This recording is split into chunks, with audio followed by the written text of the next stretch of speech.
Okay, നമസ്കാരം. Challenger ആപ്പിലേക്ക് സ്വാഗതം. നമ്മളിപ്പോ പഠിച്ചുകൊണ്ടിരിക്കുന്നത് എന്താണ്? BNSS ആണ് അല്ലെ. അപ്പൊ നമ്മൾ കഴിഞ്ഞ ക്ലാസ്സിൽ ഏതുവരെ പഠിച്ചു? BNSS സെക്ഷൻ 52 വരെ പഠിച്ചു നിർത്തിയിരിക്കുകയാണ്. നമുക്കറിയാം അല്ലെ, ഒരു ബലാത്സംഗ കേസിലെ പ്രതിയെ അല്ലെ മെഡിക്കൽ എടുക്കുന്ന കാര്യം വരെ പഠിച്ചുകൊണ്ടിരിക്കുകയാണ്. അപ്പൊ അതിന്റെ സെക്കൻഡ് പാർട്ട് നമ്മൾ എന്ത് ചെയ്യുന്നു? വീണ്ടും ഇന്ന് എടുക്കുകയാണ്. അപ്പൊ എല്ലാവരും ശ്രദ്ധിച്ചിരിക്കുക. ഓക്കെ, സ്റ്റാർട്ട് ചെയ്യാം നമുക്ക്.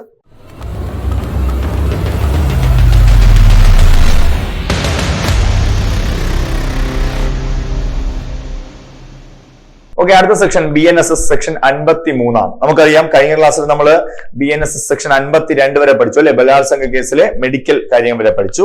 ഇന്ന് നമ്മൾ പഠിക്കുന്നത് അറസ്റ്റിലായ ഏതൊരാളെയും മെഡിക്കൽ ഓഫീസർ പരിശോധിക്കുന്നതാണ്. അപ്പൊ അറസ്റ്റിന് ശേഷം മെഡിക്കൽ ഓഫീസർ ആണ് ഇനി പറയുന്നത്. ശ്രദ്ധിച്ചിരുന്നോണേ, മെഡിക്കൽ ഓഫീസറിന്റെ കാര്യമാണ്. എന്താണ്? ഏതെങ്കിലും വ്യക്തി അറസ്റ്റിലായാൽ, ഏത് വ്യക്തി അറസ്റ്റിലായാലും, അപ്പൊ ഏതെങ്കിലും വ്യക്തി അറസ്റ്റിലായാൽ അയാളെ കേന്ദ്ര സർക്കാരിന്റെയോ സംസ്ഥാന സർക്കാരിന്റെയോ കീഴിലുള്ള മെഡിക്കൽ ഓഫീസർ പരിശോധിക്കേണ്ടതാണ്. ഏതെങ്കിലും വ്യക്തി അറസ്റ്റിലായാൽ അയാളെ കേന്ദ്ര സർക്കാരിലോ സംസ്ഥാന സർക്കാരിലോ ഉള്ള ഒരു മെഡിക്കൽ ഓഫീസർ എന്ത് ചെയ്യണം? പരിശോധിക്കേണ്ടതാണ്. കൂടാതെ മെഡിക്കൽ ഓഫീസർ ലഭ്യമല്ല എങ്കിൽ, മെഡിക്കൽ ഓഫീസറിനെ പെട്ടെന്ന് കിട്ടിയില്ല എങ്കിൽ, നമുക്കറിയാം എല്ലാ വലിയ ആശുപത്രിയിലും മെഡിക്കൽ ഓഫീസർ ഉണ്ടാവും അല്ലെ, ഗവൺമെന്റ് ആശുപത്രികളിലും. അപ്പോ അദ്ദേഹത്തിന് കിട്ടിയില്ല എങ്കിൽ അറസ്റ്റ് നടന്ന ഉടനെ ഒരു രജിസ്റ്റർ ചെയ്ത മെഡിക്കൽ പ്രാക്ടീഷണർ അയാളെ പരിശോധിക്കണം. അപ്പൊ പെട്ടെന്ന് മെഡിക്കൽ ഓഫീസർ ഇല്ലെങ്കിൽ മെഡിക്കൽ ഓഫീസർ വന്നിട്ടേ പരിശോധിക്കുമെന്ന് പറഞ്ഞ് നിൽക്കരുത്. ഏത് ഉദ്യോഗസ്ഥനാണോ അവിടെ ഉള്ളത് അദ്ദേഹം പരിശോധിക്കണം. അതുപോലെ എന്നാൽ മെഡിക്കൽ ഓഫീസർക്കോ രജിസ്റ്റർ ചെയ്തിട്ടുള്ള ചികിത്സകനോ അയാളെ ഒരിക്കൽ കൂടി പരിശോധിക്കുന്ന അഭിപ്രായമുണ്ടെങ്കിൽ അയാൾക്ക് അത് ചെയ്യാം. അപ്പൊ എന്നാൽ മെഡിക്കൽ ഓഫീസർക്കോ രജിസ്റ്റർ ചെയ്തിട്ടുള്ള ചികിത്സകനോ അയാളെ ഒരിക്കൽ ചെയ്തിട്ട് വീണ്ടും ചെയ്യണമെന്ന് തോന്നിയാലും ചെയ്യാം. അതിനുള്ള അധികാരം ഇതിനകത്ത് കൊടുക്കുന്നുണ്ട്. കൂടാതെ അറസ്റ്റ് ചെയ്യപ്പെട്ട വ്യക്തി ഒരു സ്ത്രീ ആണെങ്കിൽ, ഇനി അറസ്റ്റ് ചെയ്യപ്പെട്ട വ്യക്തി എന്താണ്? ഒരു സ്ത്രീ ആണെങ്കിൽ ഒരു വനിതാ മെഡിക്കൽ ഓഫീസർ, നമ്മൾ നേരത്തെ പറഞ്ഞു കൊടുത്തല്ല, സ്ത്രീ ആണെങ്കിൽ സ്ത്രീ ആയിരിക്കണം പരിശോധിക്കേണ്ടതും അറസ്റ്റ് ചെയ്യേണ്ടതും എല്ലാം. അതുപോലെ തന്നെ ഒരു വനിതാ മെഡിക്കൽ ഓഫീസറോ വനിതാ മെഡിക്കൽ ഓഫീസർ ലഭ്യമല്ലെങ്കിൽ അതുപോലെ വനിതാ ചികിത്സകയോ എന്ത് ചെയ്യണം? മാത്രമേ ദേഹ പരിശോധന നടത്താൻ പാടുള്ളൂ എന്നാണ് ഇവിടെ പറഞ്ഞിരിക്കുന്നത്. അതുപോലെ തന്നെ അറസ്റ്റിലായ വ്യക്തിയെ പരിശോധിക്കുന്ന മെഡിക്കൽ ഓഫീസർ അല്ലെങ്കിൽ ഒരു രജിസ്റ്റർ ചെയ്ത മെഡിക്കൽ പ്രാക്ടീഷണർ പരിശോധനയുടെ കൃത്യമായ രേഖ പരിശോധിക്കുന്ന എന്തൊക്കെയാണ് ഇദ്ദേഹത്തിന്റെ ശരീരത്തിൽ. അതുപോലെ തന്നെ ഇദ്ദേഹത്തിന് ഇപ്പൊ നാട്ടുകാരായിരിക്കും പിടിച്ചുകൊണ്ട് വന്നത്, ചിലപ്പോൾ ഇദ്ദേഹത്തിന് അടി കൊടുത്തിട്ടായിരിക്കും കൊണ്ടുവന്നത്.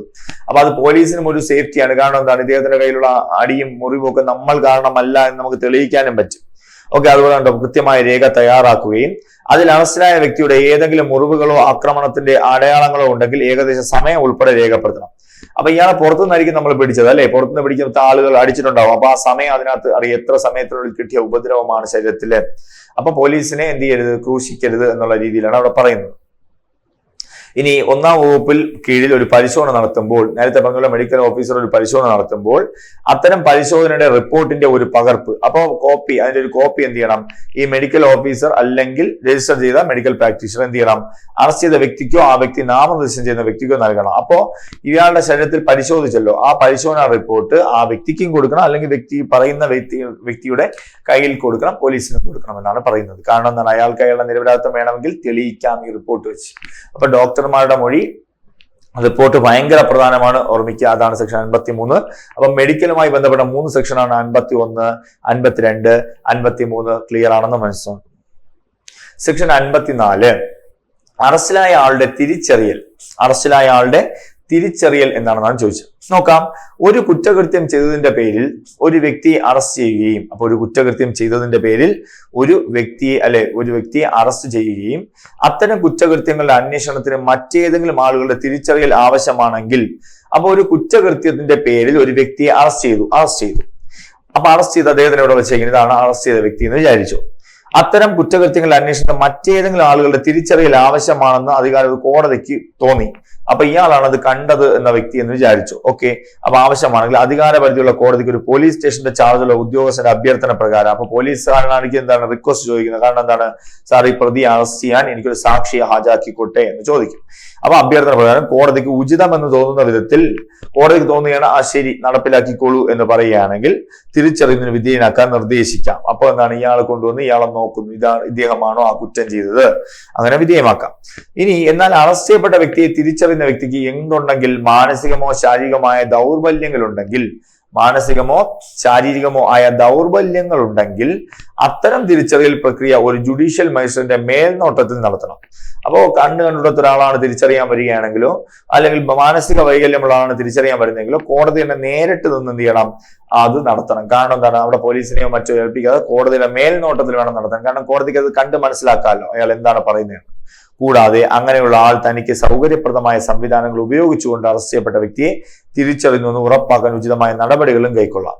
അങ്ങനെയുള്ള തനിക്ക് സൗകര്യപ്രദമായതെന്ന് വെച്ചാൽ നമുക്ക് ചിലപ്പോൾ വീഡിയോ കോളിലൂടെ ആയിരിക്കാം, വീഡിയോ കോൺഫറൻസിങ്ങിലൂടെ ആയിരിക്കാം, ചിലപ്പോൾ സ്പർശിച്ചായിരിക്കും കണ്ടുപിടിക്കുന്നത്, ചിലപ്പോൾ സൗണ്ടിലൂടെ ആയിരിക്കും, ചിലപ്പോൾ അങ്ങനെ പല വിധത്തിലും അവർക്ക് കണ്ടുപിടിക്കാം.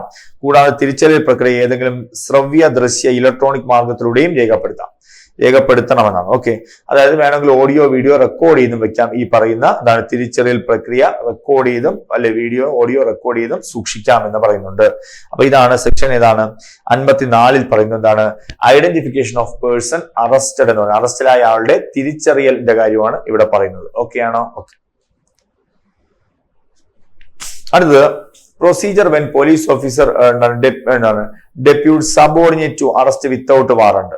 അപ്പൊ പോലീസ് ഉദ്യോഗസ്ഥൻ, നമുക്കറിയാം ഒരു പോലീസ് ഉദ്യോഗസ്ഥന് വാറണ്ട് ഇല്ലാതെ ഒരാളെ അറസ്റ്റ് ചെയ്യാൻ പോവുകയാണ്. നമ്മൾ പഠിച്ചിട്ടുണ്ട് സെക്ഷൻ 35 ആണ്. അവിടെ നമുക്ക് അറസ്റ്റ് ചെയ്യാം. പക്ഷേ ഇപ്പൊ പോലീസ് ഉദ്യോഗസ്ഥൻ എന്ന് പറഞ്ഞാൽ ഒരു സ്റ്റേഷൻ ഹൗസ് ഓഫീസർ ആയിക്കോട്ടെ, അദ്ദേഹമാണ് ഒരാൾ അറസ്റ്റ് ചെയ്യാൻ പോകുന്നതെങ്കിൽ കണ്ടോ, വാറണ്ട് ഇല്ലാതെ അറസ്റ്റ് ചെയ്യാൻ പോലീസ് ഉദ്യോഗസ്ഥൻ കീഴുദ്യോഗസ്ഥനെ നിയോഗിക്കാൻ ഉള്ള നടപടിക്രമം. അപ്പോ ഞാനാണ് പോലീസ് ഉദ്യോഗസ്ഥനെങ്കിൽ ഓഫീസറെങ്കിൽ ഞാൻ എന്റെ കീഴുദ്യോഗസ്ഥനെ നിയോഗിക്കാൻ പോവുകയാണ്.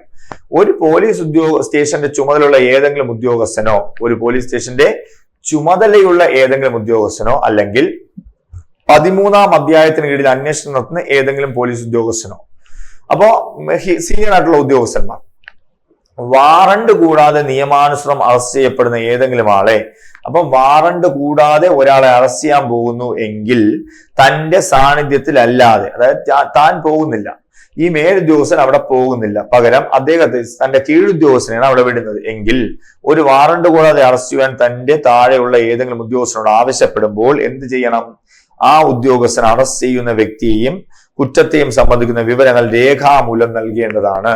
അപ്പൊ അവിടുത്തെ ഉദ്യോഗസ്ഥനോട് എന്ത് ചെയ്യണം, എന്തൊക്കെ ഡീറ്റെയിൽസ് അവർക്ക് കൊടുക്കാൻ പറ്റുമോ അതെല്ലാം കൊടുക്കണം, രേഖാമൂലം നൽകി മറ്റാളെ അറസ്റ്റ് ചെയ്യാൻ നിർദ്ദേശിക്കുകയും ചെയ്യാം. ഓക്കെയാണോ? ഓക്കെ. ഇനി അപ്രകാരം ആവശ്യപ്പെട്ടത് ആരോടാണ് ആ ഉദ്യോഗസ്ഥൻ അറസ്റ്റ് ചെയ്യുന്നതിന് മുൻപ്, അപ്പോ അപ്രകാരം ആവശ്യപ്പെട്ടത് ആരോടാണ് ആ ഉദ്യോഗസ്ഥൻ അറസ്റ്റ് ചെയ്യുന്നതിന് മുൻപ് ഉത്തരവിന്റെ സാരം. ഇപ്പൊ ഞാൻ എന്റെ കീഴുദ്യോഗസ്ഥനെ നിയോഗിച്ചു, അവനെ പോയി അറസ്റ്റ് ചെയ്തുകൊണ്ട് വാടോ എന്ന് പറഞ്ഞു.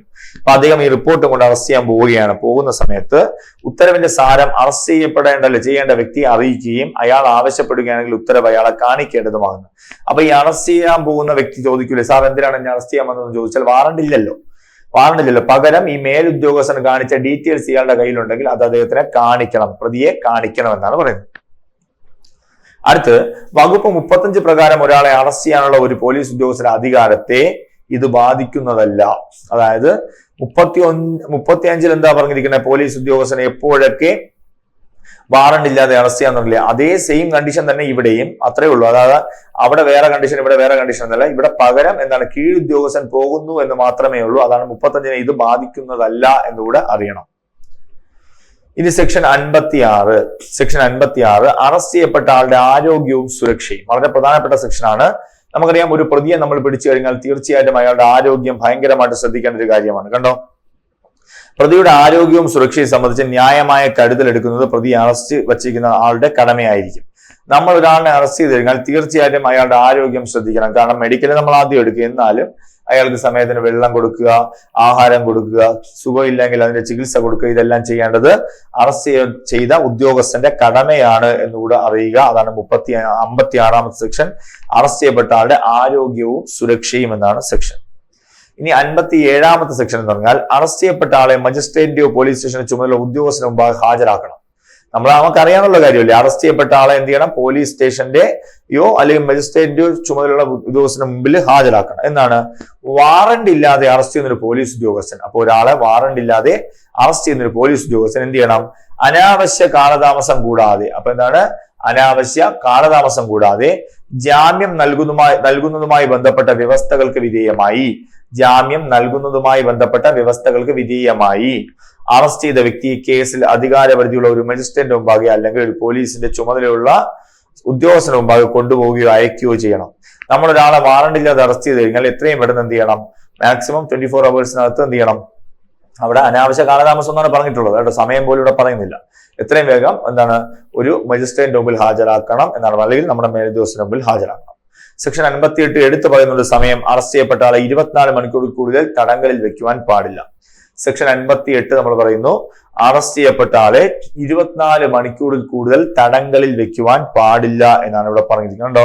ഒരു പോലീസ് ഉദ്യോഗസ്ഥനും വാറണ്ട് ഇല്ലാതെ അറസ്റ്റ് ചെയ്ത വ്യക്തിയെ കേസിന്റെ എല്ലാ സാഹചര്യങ്ങളിലും ന്യായമായതിനേക്കാൾ കൂടുതൽ കാലത്തെ കസ്റ്റഡിയിൽ സൂക്ഷിക്കാൻ പാടില്ല. നമുക്ക് ഒരു കൃത്യസമയമുണ്ട്, അതിനാൽ കൂടുതൽ കസ്റ്റഡി സൂക്ഷിക്കാൻ പാടില്ല. കൂടാതെ സെക്ഷൻ 187 പ്രകാരം ഒരു മജിസ്ട്രേറ്റിന്റെ പ്രത്യേക ഉത്തരവിന്റെ അഭാവത്തിൽ, 187 എന്ന് പറഞ്ഞാൽ ഈ മജിസ്ട്രേറ്റിന്റെ അധികാരമാണ്. എന്താണ്? ഒരാളിനെ 15 ദിവസത്തിൽ കവിയാത്ത കാലാവധിക്ക് റിമാൻഡ് ചെയ്യാന്നുള്ള കാര്യമാണ് പറയുന്നത്. അപ്പൊ അതിനുവേണ്ടി എന്ത് ചെയ്യണം? അറസ്റ്റ് ചെയ്ത സ്ഥലത്ത് നിന്ന് കോടതിയിലേക്കുള്ള അധികാര പരിധി ഉണ്ടെങ്കിലും ഇല്ലെങ്കിലും യാത്രയ്ക്ക് ആവശ്യകരമായ സമയം കൂടാതെ 24 മണിക്കൂർ കവിയാൻ പാടില്ല. അപ്പൊ ഒരു പോലീസ് ഉദ്യോഗസ്ഥൻ ഒരു പ്രതിയെ പിടിച്ചു കഴിഞ്ഞാൽ മജിസ്ട്രേറ്റിന്റെ അടുത്ത്, ഇത് മജിസ്ട്രേറ്റ് ആണ്, ഇത് പോലീസാണ്, ഇത് പ്രതിയാണ്, അല്ലെ, ഇത് മജിസ്ട്രേറ്റ് ആണ്.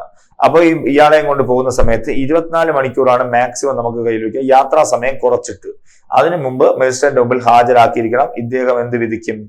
ഇദ്ദേഹം അയാളെ 15 ദിവസത്തിൽ കൂടുതൽ റിമാൻഡ് ചെയ്യാൻ സാധിക്കും, അല്ലെങ്കിൽ ജാമ്യത്തിൽ വിട്ടയക്കും. അത് അദ്ദേഹത്തിന്റെ അധികാരമാണ്. അപ്പൊ അതാണ് 187 പറയുന്നത്. അപ്പൊ ഒരു പോലീസ് ഉദ്യോഗസ്ഥനും വാറണ്ട് ഇല്ലാതെ അറസ്റ്റ് ചെയ്ത വ്യക്തിയെ കേസിന്റെ എല്ലാ സാഹചര്യങ്ങൾക്കും ന്യായമായിരിക്കുന്നതിനേക്കാൾ കൂടുതൽ കാലത്തേക്ക് കസ്റ്റഡിയിൽ വെക്കാൻ പാടില്ല. അതായത് മാക്സിമം 24 hours ആണ് ഇവിടെ പറയുന്ന സമയം. 24 hours കൂടുതൽ കസ്റ്റഡി വെക്കരുത്. എത്രയും വേഗം മജിസ്ട്രേറ്റിന്റെ മുമ്പിൽ ഹാജരാക്കണം. Section 59 police to report apprehensions എന്നാണ്. പോലീസ് സ്റ്റേഷനുകളുടെ ചുമതലയുള്ള ഉദ്യോഗസ്ഥർ ജില്ലാ മജിസ്ട്രേറ്റിന് അല്ലെങ്കിൽ അദ്ദേഹം നിർദ്ദേശിച്ചാൽ സബ് ഡിവിഷണൽ മജിസ്ട്രേറ്റിന് വാറണ്ട് ഇല്ലാതെ അറസ്റ്റ് ചെയ്യപ്പെടുന്ന എല്ലാ ആളുകളുടെയും കേസുകൾ റിപ്പോർട്ട് ചെയ്യണം. അപ്പോ പോലീസ് ഉദ്യോഗസ്ഥൻ എന്ത് ചെയ്യണം? അറസ്റ്റ് ചെയ്ത് കഴിഞ്ഞാൽ, ഒരാളെ അറസ്റ്റ് ചെയ്ത് കഴിഞ്ഞാൽ എന്ത് ചെയ്യണം? പോലീസ് സ്റ്റേഷന്റെ ചുമതലയുള്ള ഉദ്യോഗസ്ഥൻ ജില്ലാ മജിസ്ട്രേറ്റ് എന്ന് പറഞ്ഞാൽ ജില്ലാ കളക്ടറാണ്. ജില്ലാ മജിസ്ട്രേറ്റ് എന്ന് പറഞ്ഞാൽ ജില്ലാ കളക്ടറാണ്. ജില്ലാ മജിസ്ട്രേറ്റിന് അല്ലെങ്കിൽ അദ്ദേഹം നിർദ്ദേശിച്ചാൽ ആർക്ക് കൊടുക്കാം? സബ് ഡിവിഷണൽ മജിസ്ട്രേറ്റിന്, അതായത് RDO എന്ന് പറയും, സബ് കളക്ടർ. വാറണ്ട് ഇല്ലാതെ അറസ്റ്റ് ചെയ്യപ്പെടുന്ന എല്ലാ ആളുകളുടെയും കേസുകൾ റിപ്പോർട്ട് ചെയ്യണം. അപ്പൊ നമ്മൾ ആരെയെല്ലാമാണ് വാറണ്ട് ഇല്ലാതെ അറസ്റ്റ് ചെയ്യുന്നത്? അതായത് കോഗ്നൈസബിൾ കേസുകൾ, അല്ലെ, കോഗ്നൈസബിൾ മാത്രമല്ല ഏത് കേസിൽ വാറണ്ട് ഇല്ലാതെ അറസ്റ്റ് ചെയ്താലും അയാളുടെ ഡീറ്റെയിൽസ് ഇതുപോലെ എക്സിക്യൂട്ടീവ് മജിസ്ട്രേറ്റ്സിനെ അറിയിക്കണം. സെക്ഷൻ 60 പിടിയിലായ വ്യക്തികളെ വിട്ടയക്കുന്നത്. അപ്പോ ഈ പിടിയിലായ വ്യക്തികൾ ഉദ്ദേശിക്കുന്ന എല്ലാവരും അറസ്റ്റ് അല്ല, പിടിയിലായ എല്ലാ വ്യക്തികളും അറസ്റ്റ് അല്ല എന്ന് ഓർമ്മിക്കുക. ഒരു പോലീസ് ഉദ്യോഗസ്ഥനാൽ അറസ്റ്റ് ചെയ്ത ഒരു വ്യക്തിയെയും അയാളുടെ ബോണ്ടിന്മേലോ ജാമ്യത്തിലോ അല്ലെങ്കിൽ ഒരു മജിസ്ട്രേറ്റിന്റെ പ്രത്യേക ഉത്തരവിൻ കീഴിലോ അല്ലാതെ വിട്ടയക്കാൻ പാടില്ല. അപ്പോ നമ്മളല്ലേ ഒരാളിനെ അറസ്റ്റ് ചെയ്ത് കഴിഞ്ഞാൽ ശരി വിട്ടോ എന്ന് പറയുന്നത് ഇനി വെറുതെ വിടാൻ പറ്റില്ല. കാരണം അറസ്റ്റ് ചെയ്ത ഏതൊരു വ്യക്തിയും അയാളുടെ ബോണ്ടിന്മേലോ, ബോണ്ട് എന്ന് പറഞ്ഞാൽ പൈസ കെട്ടിവെക്കുക, ജാമ്യത്തിലോ അല്ലെങ്കിൽ ബോണ്ടിൽ വിട്ടയക്കാം, അല്ലെങ്കിൽ ജാമ്യക്കാർ വരുമ്പോൾ അവരോട് വിട്ടയക്കും, ജാമ്യത്തിലോ അല്ലെങ്കിൽ ഒരു മജിസ്ട്രേറ്റിന്റെ പ്രത്യേക ഉത്തരവില്ലാതെയോ അല്ലെ ഉത്തരവിൻ കീഴിലല്ലാതെയോ വിട്ടയക്കാൻ പാടില്ല. വെറുതെ പിടിച്ചവനെ ഇനി ചുമ്മാ ഇറക്കി വിടാൻ പാടില്ല എന്നാണ് അവിടെ പറഞ്ഞിരിക്കുന്നതെന്ന് അറിയുക. ഓക്കെ. സെക്ഷൻ 61 രക്ഷപ്പെട്ടാൽ പിന്തുടർന്ന് വീണ്ടും പിടിക്കാനുള്ള അധികാരം. ഒരാൾ രക്ഷപ്പെട്ടാൽ അയാളെ പിന്തുടർന്ന് വീണ്ടും പിടിക്കാനുള്ള അധികാരമാണ് ഇവിടെ പറഞ്ഞിരിക്കുന്നത്. എന്താണ്? നിയമാനുസൃതമായ കസ്റ്റഡിയിൽ നിന്ന് ഒരാൾ രക്ഷപ്പെടുത്തുകയോ ചെയ്താൽ, ഒരാൾ നമ്മുടെ കസ്റ്റഡിയിൽ നിന്ന് ചാടി രക്ഷപ്പെട്ടു അല്ലെങ്കിൽ വേറൊരാൾ രക്ഷപ്പെടുത്തി എങ്കിൽ ആരുടെ കസ്റ്റഡിയിൽ നിന്നാണോ അയാൾ രക്ഷപ്പെട്ടത് അയാൾക്ക് ഇന്ത്യയിലെ ഏത് സ്ഥലത്തും അയാളെ ഉടനെ പിന്തുടർന്ന് അറസ്റ്റ് ചെയ്യാം. അപ്പോ ഒരുത്തൻ നമ്മുടെ കസ്റ്റഡിയിൽ നിന്ന് രക്ഷപ്പെട്ടു എന്ന് വിചാരിക്കുക, അയാൾ ഇന്ത്യയിൽ എവിടെ പോയാൽ എന്ത് ചെയ്യാം? പിന്തുടർന്ന അയാളെ എന്ത് ചെയ്യാം? അറസ്റ്റ് ചെയ്യാമെന്ന് പറയുന്നു. അതുപോലെ 44-ാം വകുപ്പിലെ വ്യവസ്ഥകൾക്ക് 1-ാം വകുപ്പിന് കീഴിലുള്ള അറസ്റ്റുകൾക്ക് അങ്ങനെയുള്ള ഏതെങ്കിലും അറസ്റ്റ് നടത്തുന്നയാൾ വാർഡൻ കീഴിൽ പ്രവർത്തിക്കുകയും അറസ്റ്റ് ചെയ്യാൻ അധികാരമുള്ള പോലീസ് ഉദ്യോഗസ്ഥനായിരിക്കുകയും ചെയ്യുന്നില്ലെങ്കിൽ ബാധകമാകുന്നതാണ്. അപ്പൊ 44-ാം വകുപ്പിൽ പറയുന്ന വേറെ ഒന്നുമല്ല, ഇപ്പൊ വകുപ്പിനുള്ള അറസ്റ്റുകൾക്ക് അങ്ങനെയുള്ള ഏതെങ്കിലും അറസ്റ്റ് നടത്തുന്നയാൾ വാറണ്ടിന് കീഴിൽ പ്രവർത്തിക്കുകയും വാറണ്ടോട് കൂടിയാണ് അറസ്റ്റ് ചെയ്യുന്നതെങ്കിൽ അറസ്റ്റ് ചെയ്യാൻ അധികാരമുള്ള പോലീസ് ഉദ്യോഗസ്ഥനായിരിക്കും. 44 നമ്മൾ പഠിച്ചല്ലോ, ഓർമ്മയുണ്ട്, സെർച്ചുമായിട്ട് ബന്ധപ്പെട്ട കാര്യം. അതാണ് ഇവിടെ പറഞ്ഞിരിക്കുന്ന കാര്യം. അപ്പൊ ഇത്രയുമാണ് നമ്മൾ ഇന്ന് പഠിച്ച ഈ ഒരു മോഡ്യൂൾ. ഏകദേശം ഈ മോഡ്യൂൾ കഴിഞ്ഞു. അറസ്റ്റിന്റെ ഈ മോഡ്യൂള് നമ്മൾ 2 പാർട്ടായിട്ട്, അല്ലെ 2-3 പാർട്ടായിട്ട് നമ്മൾ ഇവിടെ തീർത്തിട്ടുണ്ട്. അപ്പൊ നമ്മൾ ഇന്ന് പഠിച്ച സെക്ഷൻ ഏത് മുതലാണ്? 53 മുതലാണ് പഠിച്ചത്, അല്ലെ? ഓർമ്മയുണ്ടോ? 53 അറസ്റ്റ് ചെയ്ത ആളെ മെഡിക്കൽ ഓഫീസർ പരിശോധിക്കുന്നത് എങ്ങനെയെന്നാണ് പഠിച്ച കാര്യങ്ങൾ. മനസ്സിലായല്ലോ? അടുത്ത രണ്ടാമത് നമ്മൾ പഠിച്ച സെക്ഷൻ ഏതാണ്? 54 അറസ്റ്റിലായ ആളുടെ തിരിച്ചറിയലൊക്കെ അറിയാലോ, ആ കാര്യവും നമ്മൾ ഇവിടെ പഠിച്ചു. അടുത്ത മൂന്നാമത് നമ്മൾ പഠിച്ചത് എന്താണ്? മൂന്നാമത് പഠിച്ചത് ഉദ്യോഗസ്ഥൻ കീഴുദ്യോഗസ്ഥനെ നിയോഗിക്കുമ്പോൾ എന്തൊക്കെ നടപടികൾ പാലിക്കണമെന്ന് അവിടെ പറഞ്ഞിട്ടുണ്ട്. അടുത്ത പോയിന്റ് എന്താണ്? നമ്മൾ അറസ്റ്റ് ചെയ്യപ്പെട്ട ആളുടെ ആരോഗ്യവും സുരക്ഷയും നമുക്ക് വളരെ പ്രധാനമാണ് എന്നുള്ള കാര്യം കൂടെ അറിയുക. അതുപോലെ 57ാമത്തെ സെക്ഷൻ അറസ്റ്റ് ചെയ്യപ്പെട്ട ആളെ മജിസ്ട്രേറ്റിന്റെ മുമ്പിൽ അല്ലെങ്കിൽ പോലീസ് സ്റ്റേഷന്റെ ചുമതല ഉദ്യോഗസ്ഥന്റെ മുമ്പിൽ എന്ത് ചെയ്യണം? ഹാജരാക്കണം എന്ന് പറയുന്ന സെക്ഷനാണ് അടുത്ത് പറയുന്നത്. അതുപോലെ 58 പറയുന്നത് എന്താണ്? 24 മണിക്കൂർ കൂടുതൽ കസ്റ്റഡിയിൽ വെക്കുവാൻ പാടുള്ളതല്ല എന്നുള്ള കാര്യം കൂടെ അവിടെ അറിയുക.